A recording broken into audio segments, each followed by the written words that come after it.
O meu muito bom dia a todos. É uma satisfação enorme estarmos aqui hoje, compartilhando com vocês informações que a doutrina espírita nos fornece e estudiosos da doutrina, dentro das suas práticas profissionais, conseguem trazer tantas informações importantes para nós.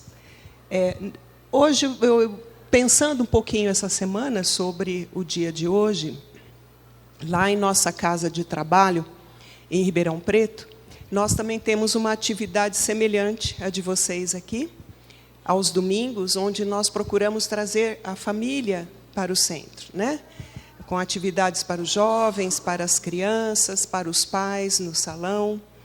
E, pensando nisso, nós trouxemos aqui algumas informações que o Espiritismo nos traz a respeito da importância da infância na reencarnação. Porque acredito que aqui nós tenhamos uma maioria de pais, né, com filhos em diferentes idades. Então, é importante refletirmos sobre isso, porque a infância tem um papel fundamental, principalmente para o espírito que reencarna em um mundo como o nosso, em que há um enfrentamento muito grande de problemas, doenças, como ainda há pouco, né? Nós ouvimos na mensagem de abertura, há tanto que enfrentar no nosso mundo, e o espírito que chega, ele precisa da infância como um preparo para a reencarnação que vai transcorrer a partir dali.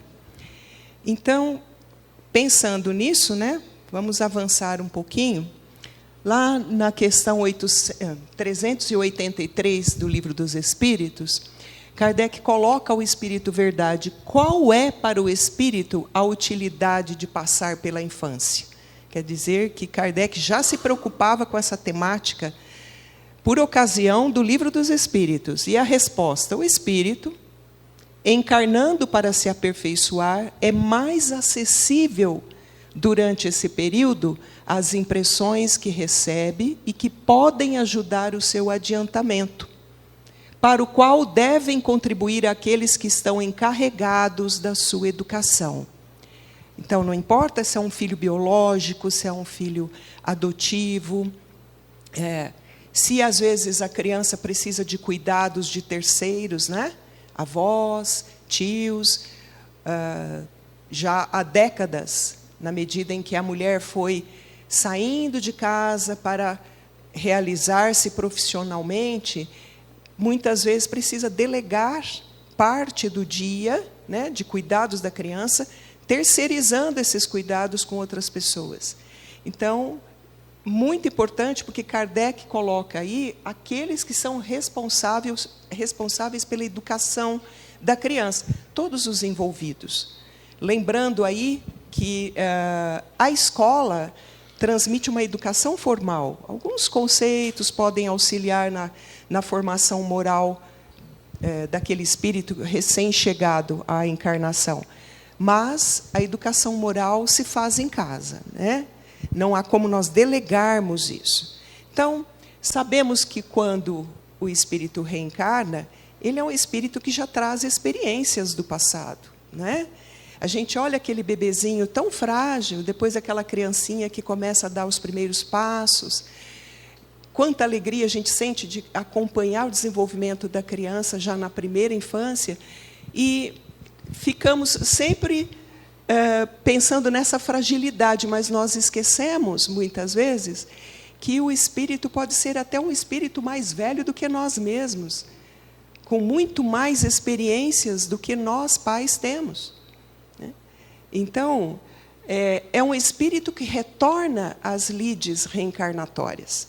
É com esse olhar que nós precisamos vê-lo. Está na função de um filho, uma filha, enquanto estamos por aqui, depois de desencarnados, prosseguiremos na realidade espiritual como irmãos, porque nós somos irmãos em Deus, nosso Pai, né? Nós estamos pais, mães, filhos, mas, depois de desencarnados, seremos todos irmãos, continuaremos todos irmãos. Então, é uma visão que o Espiritismo nos oferece de extrema importância para a educação da criança, porque nós vamos observar que esse indivíduo traz a sua própria experiência do passado, tem a sua própria personalidade, que foi moldada ao longo de inúmeras reencarnações, como nós próprios, né? E aí está a beleza da criação divina, que concede a cada filho a oportunidade de desenvolver a sua própria personalidade, com as experiências que vai travando nas reencarnações. Muito interessante isso, porque nós não vamos encontrar no universo inteiro, nos bilhões e bilhões de criaturas espalhados pelos orbes, onde há espíritos reencarnados ou não, espíritos habitando na condição de desencarnados, não importa aí a condição, mas nós vamos encontrar todos filhos únicos de um mesmo pai. Não existe ninguém igual a ninguém. Nem os gêmeos univitelínicos são iguais.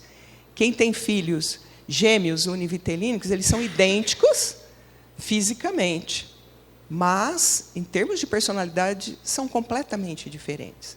E não poderia ser diferente, porque todos nós vamos moldando a nossa personalidade de acordo com as respostas que vamos dando aos estímulos da vida nos processos reencarnatórios.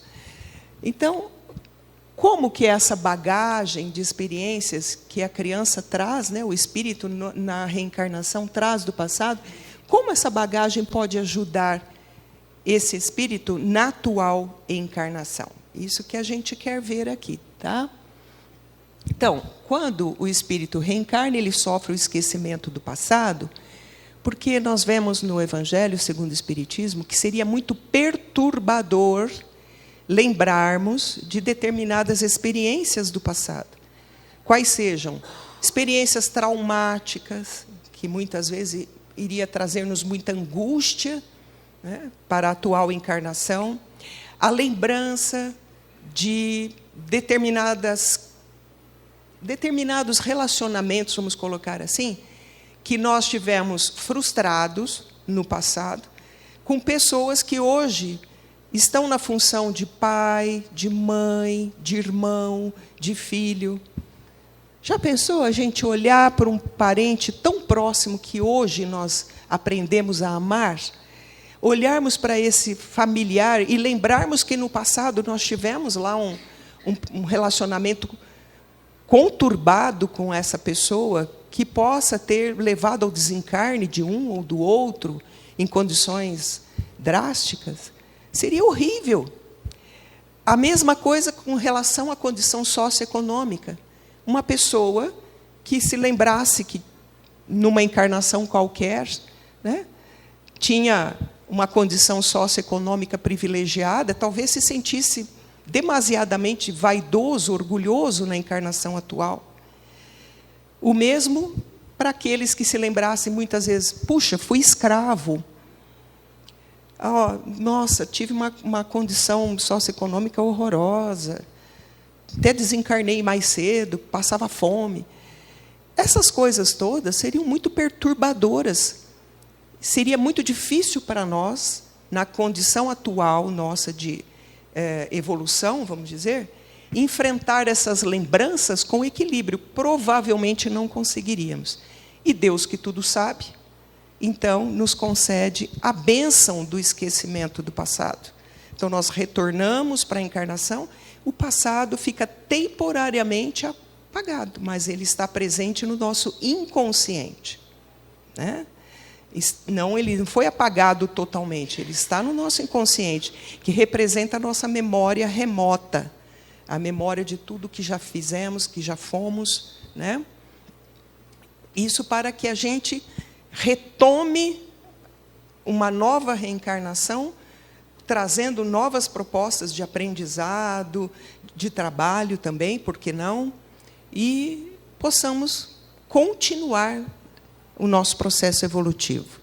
Então, quando o espírito reencarna, ele esquece do passado, sim, por essa razão que nós comentamos, né? Mas essas experiências pregressas vão se manifestando gradualmente desde o nascimento, como? Na condição de tendências, gostos, habilidades, comportamentos, que esse espírito vai mostrando desde muito pequeno.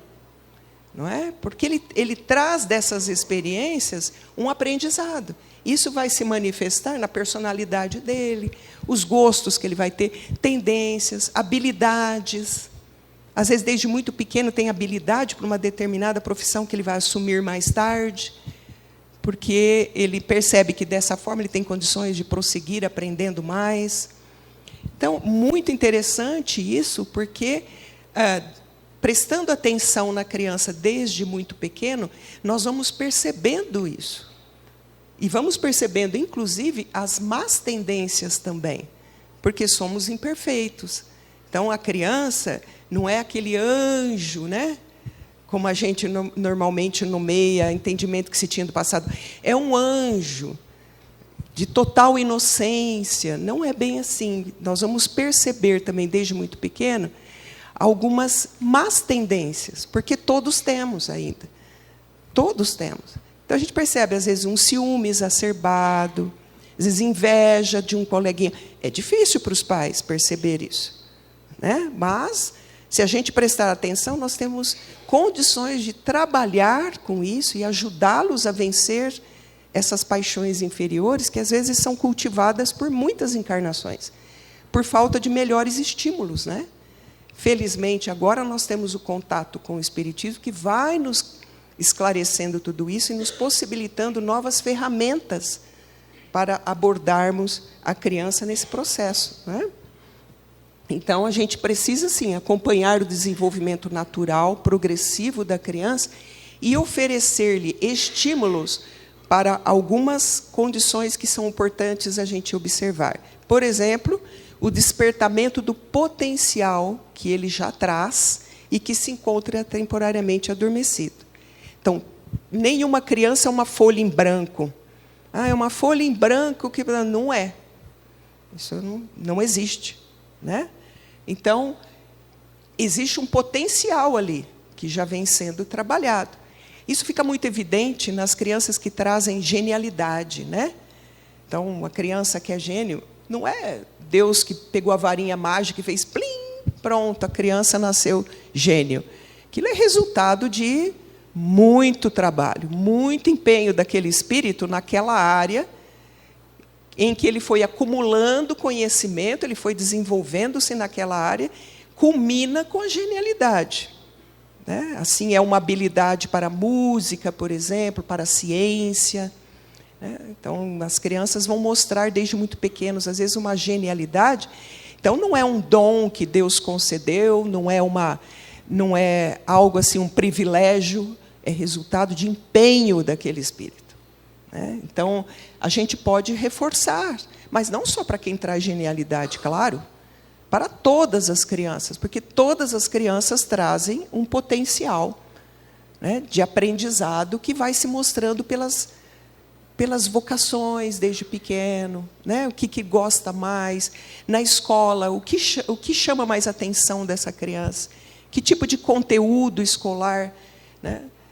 No contato com atividades em casa, conversas, o que é que chama a atenção dessa criança? Vai mostrando um potencial que está, aos poucos, despertando. A partir da adolescência, o espírito se integra totalmente na atual encarnação, então, ele se mostra mais, vamos dizer assim, na totalidade, né?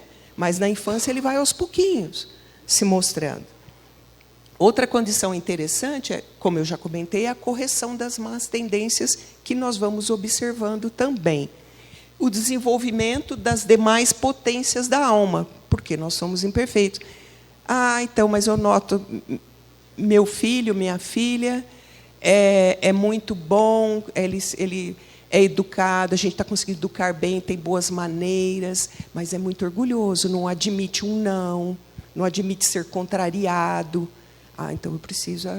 Essa daí é uma tendência que eu preciso combater para que uma virtude, uma potencialidade da alma desperte no lugar daquela imperfeição, né? Daquela má tendência. Aí a gente vai estimulando aquilo que nós percebemos que ainda não está presente no espírito, né? Ainda falta estímulos para que se desenvolva. Então, a questão da humildade, a bondade, o compartilhamento daquilo que tem, daquilo que sabe. Desde muito criança, nós podemos orientar para isso, né? Eu tenho lá em casa, meu neto, ele está hoje com 8 anos, e ele tem uma inteligência visivelmente acima da média. Muita facilidade para aprender de tudo que você fala para ele, basta falar uma vez, ele já memoriza os termos, e uma facilidade para aprender línguas. Então, assim, a gente, às vezes, se assusta um pouco. E eu gosto muito de conversar com ele sobre princípios espíritas, porque eu percebo que ele tem facilidade para aprender. Infelizmente, não frequenta as aulas de evangelização por questões familiares, que a gente não pode interferir, não é? Então, eu faço a minha parte. Quando ele e a irmãzinha estão comigo em casa, sob meus cuidados, eu aproveito ali nas brincadeiras e vou fazendo colocações, né? E é assim que ele está aprendendo sobre reencarnação, realidade espiritual, perispírito, ele já aprendeu um monte de coisa.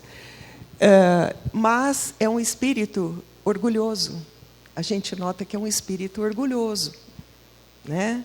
Então, provavelmente, o saber, que já vem vindo de algum tempo, em outras épocas, propiciou a ele o orgulho do saber. Então, é uma coisa que eu estou sempre conversando com a minha filha, olha, precisa prestar atenção, ajudar ele. Né? Então, uma das coisas que eu tenho feito com ele é sugerir a ele que compartilhe tarefas com os amiguinhos na escola, na sala de aula, aqueles que têm dificuldade, né? Se dispor a ajudar o companheirinho. E agora ele está fazendo isso e fica todo feliz. Chega em casa para me contar, quando é dia de ficar lá, ô vó, fulano, meu amigo, começou a chorar, teve um problema lá, a professora queria que ele entregasse a tarefa, ele não conseguia fazer, jogou tudo no chão. Eu falei, e o que você fez? Eu falei assim, pode deixar, Miguel, eu vou te ajudar. Eu falei, legal, positivo aí, gostei. Continua assim. Então, percebem? A gente tem que tentar substituir aquela má tendência que, às vezes, o espírito já traz, que está meio enraizado, por boas sugestões, boas orientações, no sentido contrário. Porque a boa virtude neutraliza, né, a imperfeição, a má tendência. Então, para o sucesso na educação da criança, a gente precisa observar algumas características que são comuns a todas. Porque é a infância. Então, tem características que são comuns a todas as crianças, apesar dessas diferenças que a gente enumerou até aqui, né? Então, eu trouxe algumas que são mais visíveis, né? A questão da confiança e da ingenuidade, que faz com que a gente pense, nossa, é um anjo, né? Não tem malícia, não tem... Realmente, eles não têm malícia ainda, né? Mas não é um anjo. Então, a questão da confiança, da ingenuidade, é justamente porque o espírito ainda não está em plena posse, né, das faculdades que ele já desenvolveu em si, das suas potencialidades. Ele ainda precisa do desenvolvimento físico, principalmente o desenvolvimento do sistema nervoso central, que é o que vai dar condições de manifestação para esse espírito, né? Então, é o cérebro, o sistema nervoso, de um modo geral, né, vai precisar desenvolver os seus departamentos, né? O cérebro desenvolveu os departamentos ali para dar condições do espírito manifestar. Então, só na adolescência que se completa isso. Antes, como ele ainda não está em plena posse dessas faculdades, ele não consegue manifestar plenamente, ele ainda está, né, num processo recente de adormecimento da memória, então confia mais facilmente nas pessoas que cuidam deles, né? Tem uma certa ingenuidade, uma facilidade em acreditar naquilo que nós orientamos, que nós ensinamos. E aí é que mora o perigo, porque uma má orientação, vamos, digamos assim, um preconceito que nós incutirmos na criança desde pequeno, coisas desse tipo, ele vai guardar como algo, né, é um patrimônio que ele recebeu. Então, somente lá na frente, só a partir da adolescência, que ele vai ter discernimento para conseguir pensar, não, mas espera aí, mas isso que eu aprendi lá em casa não está legal. Se ele tiver condições para refletir sobre isso, né? Depende muito das condições existenciais. Então, tem que ser desde cedo. A gente sabe, vai estar plenamente confiante, a questão da ingenuidade, pronto para aceitar tudo que eu vou orientar. Então, o cuidado tem que ser redobrado, justamente por isso, né? A dependência física faz com que eles precisem confiar nos outros. E é por isso que agora que a gente tem uma globalização, né, de informações, a gente fica sabendo de tantos casos horrorosos de pedofilia, né, de abusos de crianças, por isso. Porque toda criança tem essa fase da ingenuidade, da confiança naqueles que cuidam delas. Mas, infelizmente, né, nós temos isso no nosso mundo ainda. Então, o cuidado precisa ser muito grande. Então, perdoam também facilmente as coisas que acontecem quando eles se sentem, né, humilhados, quando eles se sentem, de alguma forma, afrontados. Basta uma conversa, pronto, eles já voltam ao normal, o que é muito positivo. A gente pode se valer disso, porque nós não somos perfeitos, né? Então, claro que, de vez em quando, às vezes, a gente erra na dose. Um dia está mais nervoso, perde a paciência. Agora, bater na criança, jamais, né? Isso jamais. Não importa o que esteja acontecendo. Mas, às vezes, é gritar, é chamar a atenção de uma forma, né? Vai lá, chacoalhar, alguma coisa do tipo. A gente precisa ter cuidado com isso, porque, quanto pequeno, perdoa fácil, mas o arquivo de memória está sendo feito, né? E, de alguma forma, isso chega na adolescência com ele, moldando a sua personalidade atual. Né? Então, muitas vezes, depois chega na adolescência, os pais dizem, nossa, mas bate muito de frente, né? Tem um tupete alto, não sei o quê, porque, às vezes, é um mecanismo de defesa daquele jovem. Porque ele, às vezes, teve uma educação muito conturbada, de muito afrontamento de pais com ele. Então, quando ele começa a ter mais autonomia, ele passa a enfrentar também, porque ele sofreu o enfrentamento. Né? Então, a gente precisa pensar nisso. Então, a única forma de nós correspondermos a essa confiança infantil é o amor sincero, né? O exemplo, o bom exemplo, o diálogo. Não está legal? Chama para uma conversa, senta. O que está acontecendo? A gente acha que a criança não consegue conversar? Consegue muito. Muito.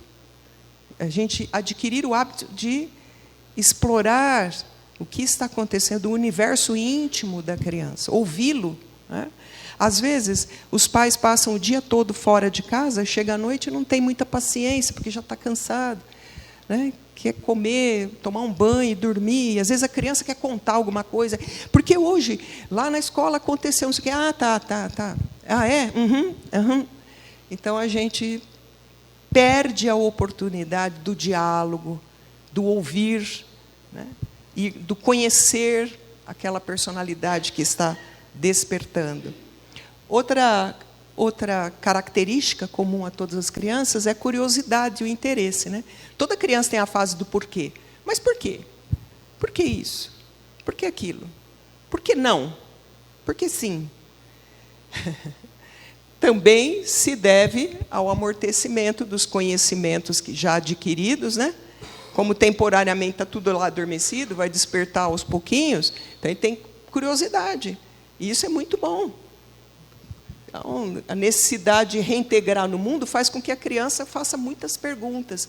Então, a gente ter a sinceridade de dizer assim, olha, isso eu não sei, mas eu vou procurar saber, depois eu te falo. E vai procurar saber e depois fala, porque eles vão ficar esperando. Então, assim, como eu dei aula de ciências quando eu era professora lá atrás, né, tive inúmeros trabalhos e um deles foi como professora de ciências na escola. Então, meu neto, quando ele tem dúvida da parte de ciência, ele vem perguntar para mim. Ontem mesmo eu fui buscá-lo na escola e falou: nossa, avó, fiquei a manhã inteira esperando você vir me buscar, porque eu queria te perguntar uma coisa. Ele queria saber o que era chuva ácida. Então, tem coisas que, às vezes, eu falo: não lembro. Ontem eu lembrava, graças a Deus, expliquei e tal. Ele, tá, entendeu. Mas tem coisas que eu falo: olha, filho, a vovó agora, eu não estou me lembrando exatamente, mas eu vou pesquisar. Eu dou um Google ali na hora e lembro. Tá. Aí explico para ele. Ele fala: tá. Isso é estabelecer laços de confiança, né? Então, não só para aquilo que eles acham que a gente pode saber para acrescentar, mas com relação, principalmente, a essa questão de trocar ideias sobre outras coisas da vida. Estabelecendo laços de confiança, quando ele tiver problemas lá na frente, vai se sentir à vontade para vir procurar o pai ou a mãe, ou os dois, e dizer: olha, está acontecendo tal coisa, assim, assim, o que vocês acham? Né? E isso é muito bom, muito gostoso. Então, ele faz muitas perguntas por causa disso, né? Porque quer saber das coisas, dos mais variados aspectos da vida, né? E outra característica é a absorção do ambiente e imitação. Isso é extremamente importante. A menina tem uma tendência a imitar a mãe e o menino uma tendência a imitar o pai, né? Às vezes, isso não acontece, mas, em geral, né, na maioria dos casos, é uma tendência assim. Então, como a gente usa isso, né? Justamente porque a personalidade dele está, ou dela está adormecida, né? Então, eles, vamos dizer assim, sofrem mais diretamente a influência da personalidade dos pais. Eles buscam por modelos, né? Um modelo para seguir. E já tem estudos na área da psicologia que diz que as gerações, a geração dos meus filhos, por exemplo, e agora dos meus netos, né, são indivíduos que estão muito sem modelos. Estão sem modelos. Eu, por exemplo, cresci numa fase que tinha muito super-herói legal, que a gente assistia, né, Isaura, Anésio? A gente assistia uma série na TV e tinha lá os conflitos do super-herói, mas o super-herói era bom, era íntegro. E a gente vê e fala: olha lá, ele tem batalha, mas é para defender o mundo, né? Tem integridade. Né? Hoje a gente não vê mais nada disso. A criança vai ver um filme, uma série, só tem pancadaria. Né? O super-herói, fortão, coisa e tal. Pouco se vê de um bom exemplo, de um bom modelo a ser seguido. Né? Então, a criança se espelha muito nos modelos que eles elegem.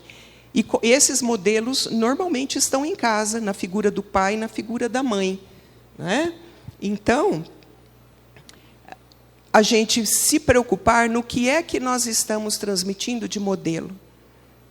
Eu costumo dizer que essa fase é tão importante, essas coisas são tão importantes, que quando a gente começa a prestar atenção nisso, nós aprendemos muito com os nossos filhos. Né? Porque no intuito de ajudá-los a crescerem, nós crescemos com eles. Eu me lembro de quanto eu me esforçava com as minhas filhas. Eu tenho 2 filhas, com uma diferença de 8 anos de idade uma da outra.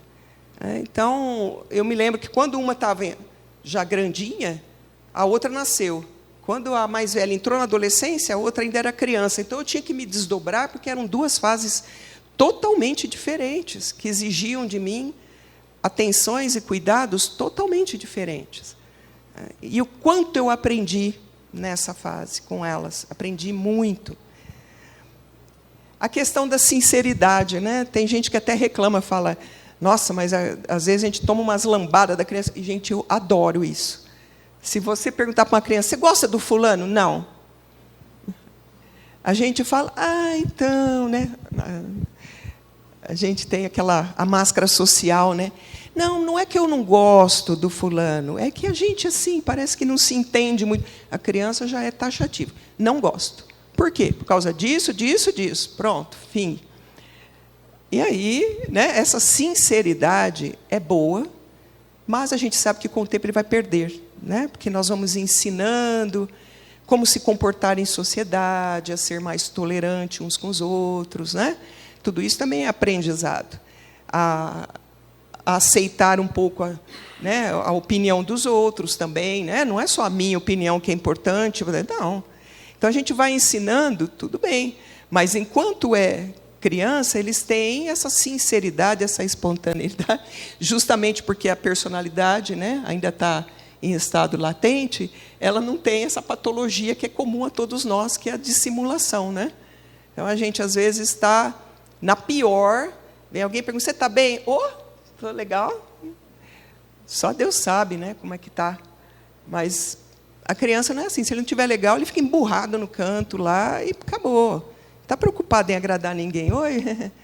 Você chega da escola, se ele brigar com um amiguinho, com uma amiguinha, e chega lá meio contrariado, a gente vai conversar, descobre o que é, né? Caso contrário, ele está preocupado em agradar, em mostrar que ele está contente, feliz. E isso é muito positivo, porque a gente vai percebendo o que eles gostam, o que eles não gostam, o que os deixa à vontade, o que não os deixa à vontade, né? Olha aí essa figurinha. O repórter vai entrevistar as crianças na escola, né? Você gosta de estudar? Odeio. A outra menininha olhou e dando risada, né? Normal para ele, ele está expressando o que ele sente, não gosta de estudar. Os impulsos positivos e negativos, nessa fase, então vêm à tona espontaneamente. E isso é bom, acontece com todas as crianças, para nos ajudar a conhecê-los. Conhecer esse espírito que nós recebemos por filhos, né? Então, ter um ambiente acolhedor para ele poder se manifestar, manter essa espontaneidade. Então, ele pode ser muito educado, muito polido, fora de casa é muito bom, ser tolerante, mas em casa ele precisa ter a liberdade de expressar seus pensamentos, expressar seus sentimentos, né? Para justamente que a gente possa conhecê-los e ajudá-los. A questão da afetividade, né? A criança tem essa afetividade natural. A minha neta tem, eu falo que ela sofre de excesso de afetividade. Ela abraça muito, muito, muito, muito, e beija, beija, beija, beija, beija, deixa a gente até sufocado, assim. Eu te amo, te amo, te amo, te amo. O meu neto já é mais reservadinho, né? Na forma de expressar. Então, aí você vai percebendo a diferença de personalidade. Se você vai ao encontro dele, ele abraça forte. Ele diz, eu te amo. Eu também te amo. Tá bom. Mas ela não. Ela já vem, não precisa nem você falar nada, ela já abraça, beija muito, muito. Te amo, te amo, te amo. Aí eu brinco com ela, né? Eu te amo até o fim do universo. Aí, opa, mas o universo não tem fim? Aí ela dá a risada, né? Então, a afetividade é essa, vamos dizer assim, forma da criança expressar-se, justamente porque a razão ainda está adormecida. Eles não conseguem raciocinar em plenitude, né, sobre as coisas, sobre as questões da vida. Então, a forma deles se integrarem com o ambiente, se integrarem com as pessoas, é a afetividade. Então, aí, de novo, né, os cuidados, né, com quem nós os deixamos? Quem cuida deles além de nós? Né? Porque essa confiança, essa afetividade vai também se desenvolvendo com aqueles que cuidam deles além de nós. Né? Então, toda essa influência que a criança vai recebendo nesse período, né, até a adolescência, deve ser principalmente no campo afetivo, porque é assim que a gente conquista a confiança da criança. É consolar, demonstrar amor, carinho, atenção, saber dizer sim, sim, não, não. para que não seja mimado, é uma outra questão importante. Então, para que nós digamos não, nós não precisamos ser agressivos, não precisamos ser radicais, é simplesmente manter a opinião, caso esteja certo. Porque, às vezes, a gente pode, no momento seguinte, perceber que poderia ter dito sim. Então, voltar atrás na decisão, quando constatamos que não está adequada, faz parte também, né? Porque, senão, nós transmitimos a intransigência. Não, eu disse não, fim. Fim por quê? Às vezes a criança quer uma explicação. Por que não? Então, a gente explica. Não por causa disso, disso, disso. Agora, se na hora que a gente reflete melhor, acho que dá, pode ser. Tá bom, eu tinha dito não, mas pode ser. Com algumas condições, né? Então, assim, a gente vai adquirindo o hábito de conversar, de dialogar, e a criança vai aprendendo a respeitar a educação que está recebendo de nós. A questão da fantasia e das brincadeiras. A minha filha mais velha é terapeuta ocupacional e ela se especializou em infância. E as teses dela, tanto de mestrado quanto de doutorado, é na área de infância, de brincadeiras. Gente, isso é um universo importantíssimo. Quando eu li a tese dela, a minha cabeça abriu para essa questão. Porque a gente pensa que a criança está brincando ali, está brincando. A criança se mostra muito através das brincadeiras. Através da brincadeira, ele se mostra, e mostra, inclusive, aonde estão as suas frustrações, aonde estão as suas alegrias, né? Então, de novo, a questão da razão, que ainda está adormecida, vai despertando aos poucos, né? Então, ele usa mais da afetividade e usa das brincadeiras também para expressar-se, para interagir com a vida. E é assim que vai aprendendo a ter responsabilidade nas coisas mais sérias da vida, né? Então, às vezes, uma menina, ela quer brincar com a boneca. Aí, outro dia, eu conversando com a minha neta, ela pegou a boneca, terminou de brincar, jogou a boneca longe, né? Eu falei, nossa, já pensou se fosse um bebê de verdade? Você jogando assim, coitadinho do bebê. Ela ficou parada, olhando. Eu falei, não, terminou? Você deu uma madeirinha para o seu bebê? É o seu bebê. Então, como é que tem que fazer? Põe ela no bercinho, põe ela deitadinha no sofá, igual a mamãe fez com você quando você era bebê. Pronto, acabou. Depois daquele dia, nunca mais ela jogou a boneca longe. Ela ia lá, terminava e punha, ou punha no carrinho, ou punha deitadinha no sofá, né? Então, as brincadeiras mostram muito da criança. E é um momento que a gente pode também aproveitar para educar, para passar coisas boas, né? Se os pais observam a criança, podem ver se ela está feliz brincando, se ela se isola, não quer interagir com amigos para brincar, ou se está feliz, quando vai num lugar, logo interage com outras crianças, brinca muito, ótimo. Mas está se isolando muito, não consegue interagir, por quê? O que está acontecendo ali? Né? Então, observar se está feliz, se está aprendendo algo útil, se aquela brincadeira, ao invés de acrescentar alguma coisa ou orientar na existência, é uma brincadeira inútil, que às vezes vai desenvolver agressividade, né? Criança brincando com arma, com espada. Para que a criança precisa brincar com isso? Né? Então,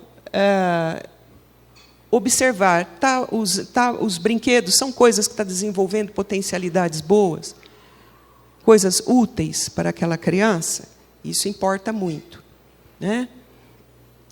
Bom, diante de tudo isso, é pensarmos que, para que essa educação seja mais completa, não se pode apenas priorizar, portanto, a transmissão de conhecimento, porque isso ele tem na escola. Ele vai adquirir, depois, se ele seguir adiante, for fazer faculdade, vai prosseguir, vai escolher uma profissão, beleza, isso aí ele vai se virar bem. E se tiver alguma dificuldade, na escola tem todo o esquema para para que ele se recupere, para que ele aprenda aquele conteúdo, não vai ter problema nenhum. A questão é a transmissão de valores morais. Isso ele tem que receber em casa. Não dá para nós delegarmos isso. Acharmos que na escola... mas a escola dele é muito boa. Eu pago não sei quantos mil por mês de mensalidade. Isso não quer dizer absolutamente nada. Né? Não quer dizer absolutamente nada. Os professores vão se desdobrar para transmitir conhecimento, desenvolver habilidades naquelas crianças. Está ótimo, beleza. Mas a parte moral é um trabalho que tem que ser feito em casa. Porque não adianta no ambiente escolar, como é que a professora, por mais boa vontade que tenha, vai conseguir abordar, transmitir valores morais para quantos alunos dentro da classe? 20? Dependendo do local onde estuda, 30? Então, é uma coisa intransferível, né? Então, o ensino moral é fundamental porque nós sabemos, temos vários exemplos na história da humanidade, uma inteligência muito aguçada, desprovida de moral, é capaz de fazer grandes estragos, né, gente? Nós temos líderes no mundo que provocaram guerras odientas, né? Milhões de pessoas sacrificadas, milhões de pessoas perderam a vida, famílias inteiras passaram por sofrimentos atrozes, porque alguém muito inteligente resolveu usar a inteligência para estratégias de guerra. Outros, com um conhecimento muito bom no campo da ciência, para desenvolver armas. Agora, a bola da vez na ciência são as armas biológicas. Né? Há denúncias já de laboratórios pelo mundo inteiro, que a qualquer momento nós podemos nos deparar com novas pandemias, virulentas ou bacterianas, não importa, mas nós estamos sujeitos a isso. Porque tem pessoas inteligentes, muito inteligentes, mas que canalizam a sua inteligência para o mal. Que benefício essas coisas trazem para a humanidade? Para uma possível guerra. Agora, imagine, uma possível guerra, você vai lá, libera um vírus, uma bactéria num país, como que você vai controlar a proliferação disso? Você libera lá, contamina aquele país, dali para o mundo inteiro. Não tem como. Então, sim, a inteligência é muito boa, mas ela tem que caminhar ao lado do desenvolvimento moral. Porque a inteligência muito aguçada, desprovida de moral, é capaz de fazer muito mal. Né? E onde estão essas regras de conduta moral? Nas leis divinas. Leis divinas que representam a vontade do Criador junto à criação. Deus não se limitou a criar. Ele também criou leis para regerem não só a natureza, as chamadas leis da natureza, mas leis morais, que regem os nossos relacionamentos. De nós conosco mesmo, da gente com Deus e nós com os outros. Tem leis que regem tudo isso. Aos pouquinhos nós vamos travando o conhecimento dessas leis. Felizmente, com o Espiritismo, nós já temos, né, uma abordagem muito interessante na terceira parte do Livro dos Espíritos. Mas, com certeza, na medida em que nós nos desenvolvermos, outros conhecimentos relativos às leis morais vão surgindo para a gente ir aprimorando essa questão, o entendimento dessa questão. Então, ali está, no entendimento das leis divinas, está o que é importante para nós, para nossos filhos, para nossos pais, irmãos, para a família. Ali estão os verdadeiros valores, né? Os valores imperecíveis, porque as leis de Deus, nós sabemos, elas são imutáveis e são eternas. Então, só nos resta conhecermos essas leis para tentarmos nos ajustar a elas, né? O Evangelho de Jesus é a expressão dessas leis em atitudes. Quando a gente lê todos os ensinamentos de Jesus que ele vivenciou no seu dia a dia, a preocupação dele de vivenciar o que ele ensinava para que os exemplos calassem fundo em nossas almas, extremamente necessitadas, que sempre fomos, é de extrema importância. Então, no Evangelho de Jesus, nós encontramos o que realmente importa para o nosso desenvolvimento moral, para o desenvolvimento moral das nossas crianças. Então, termos o hábito do estudo do Evangelho no lar.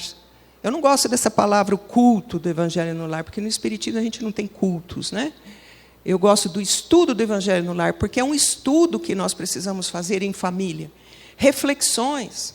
Abrir um espaço para que todos opinem. Eu entendi assim. O outro fala, não, eu acho que não é assim, não. Eu entendi assim, assim, assim. Beleza, vamos deixar todo mundo se envolver com aquele estudo do dia. Pelo menos uma vez por semana. Porque ali estão os verdadeiros valores. Aquilo que vai dar-nos a real felicidade, na medida em que a gente for evoluindo. Então, para nós, espíritas, o Evangelho de Jesus, ele deixa de ser um conjunto de regras morais pré-estabelecidas, que precisam ser religiosas e dogmaticamente seguidas para agradar a Deus. São regras que nós precisamos aprender de iluminação do espírito, para que a gente se espiritualize. Seguir o caminho que o Cristo nos deixou, é desenvolver o reino de Deus em nós, como ele disse. Eu sou o caminho, a verdade, a vida. A gente acha que quando Jesus disse isso, a gente tem que ficar rezando para ele o tempo inteiro e pedindo isso, pedindo aquilo. Não. Ele quis dizer que o roteiro que ele deixou é o caminho, a verdade, a vida, porque vai nos conduzir de retorno ao Criador. Desenvolvidos, plenos, felizes, atuantes. E a gente não quer isso só para nós queremos isso para as pessoas que nós amamos. E aí entram os nossos filhos também. Então, é o maior compêndio de regras de conduta que nós temos. Então, o Evangelho não é uma obra que a gente vai olhar e vai pensar assim, nossa, que lindo, bonito o Evangelho, né? Gosto de ler porque purifica o ambiente do lar. Beleza, faz isso também. Mas não é esse o objetivo. É para estudar, para entender, para tentar praticar. Então, é regra de conduta que se pauta na moral mais edificante que nós podemos encontrar para um mundo como o nosso, ainda tão deficitário de virtudes, de um modo geral. Ninguém tem todas as virtudes. A gente tem 1, 2, 3, igual a parábola dos talentos. Mas falta um monte. Se a gente não botar para fora isso e trabalhar e suar a camisa, outras virtudes a gente não desenvolve. Não é?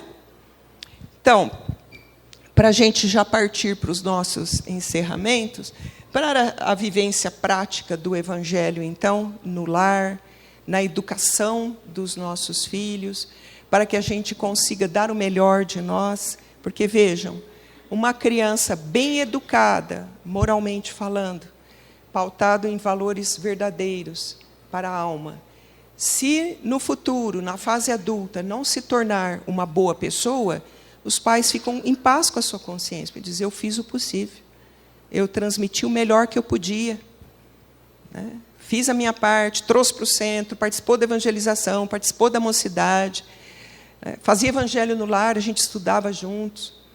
Mas, não é dessa vez ainda, mas você fica em paz com a sua consciência.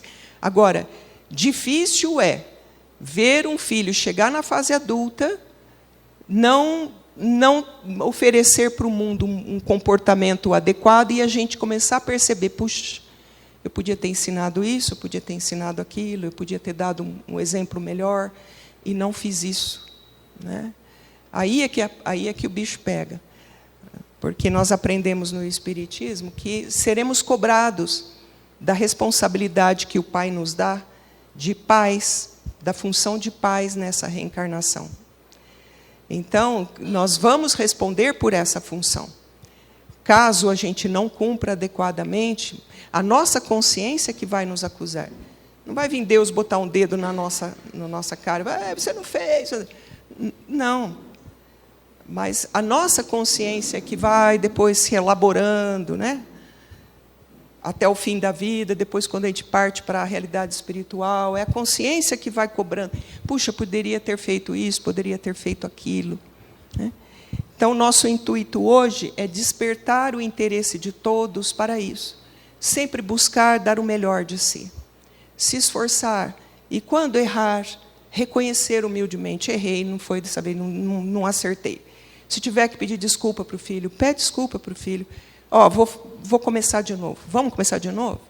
Começar de novo, né? Desenvolver o contágio moral. Contágio moral. Tem uma historinha que o Richard Simonetti conta nos livros dele, não vou lembrar qual agora, são vários, que diz assim, que o pai ensinava o filho que ele tinha que ser muito sincero, muito honesto, e não mentir jamais. E o filho cresceu com isso, chegou a uma determinada idade, estava todo mundo na sala assistindo TV, jogo de futebol, tocou a campainha. E o pai, já de imediato, não queria perder o jogo, virou para o filho e falou assim, acho que é para mim, se for para mim, fala que eu não estou. O filho ficou estático, olhando para ele. Peraí, mas você não falou que não posso mentir? Né? Não pode mentir? Então, quer dizer, depende. Tem circunstâncias que pode. Então, a questão do contágio moral. O que eu ensino, eu preciso praticar. Né? Essa coisa, faça o que eu digo, mas não faça o que eu faço, né? Não dá certo. Faça o que eu digo porque é o que eu faço. Aí é bom, porque toda vez que ele olhar para a gente vai ver, de fato. E funciona, porque, puxa vida, olha que pessoa, meu pai, minha mãe. Né? A prática do bem, desde muito cedo, ter o hábito, a criança ter o hábito do compartilhamento, né? Compartilhamento de brinquedos, depois, às vezes, de tarefas, daquilo que aprende que os outros não aprendem. A prática do bem, auxiliar os pais em casa, em tarefas domésticas, por que não? Né? Lavar uma louça, passa uma vassourinha ali, enquanto eu estou juntos, trabalhando juntos, não é ficar o pai e a mãe na televisão e falar, vai lá limpar ali, não é isso. Né? É a prática, a integração nas atitudes. Vem cá, me ajuda. Lá em casa já estou pegando meus netos. Vamos colocar, vamos pôr a mesa para o almoço? Vem cá, fulano, pega o prato. Vai lá, pega isso, pega o talher, pega não sei o quê. Aí eles vão lá, pega. Aí meu marido fala para o meu neto, vem ajudar o vovô a limpar a piscina? Vamos limpar a piscina? Vamos, vô. Aí levanta, adora ir lá limpar a piscina, passar a redinha, jogar produto. Então, assim, é aprender a compartilhar tarefas, né, que possam ser prazerosas. Ele vai aprendendo a gostar de ser útil, de servir em alguma coisa. Não é? Eu achei muito interessante que outro dia nós falamos para o meu neto, ele tem 8 anos, quase 9, e a gente falou assim, olha, você precisava, nós vamos falar para o seu pai e sua mãe, deixar você ir com a gente nas nossas atividades assistenciais. Tem evangelização lá, mas... E aí explicamos como é que era, que tinha a hora do lanche, com as famílias assistidas, né? E que aí servia e tal. Aí ele ficou ouvindo, ouviu tudo, o esquema de trabalho, e falou assim, eu vou, mas eu posso servir lanche para eles? Eu falei, claro, bem, pode. Criança pode servir lanche? Eu falei, pode. Pode, se você quiser, você pode. Então, assim, a gente dar a oportunidade para que eles gostem de fazer coisas boas, fazer o bem, né?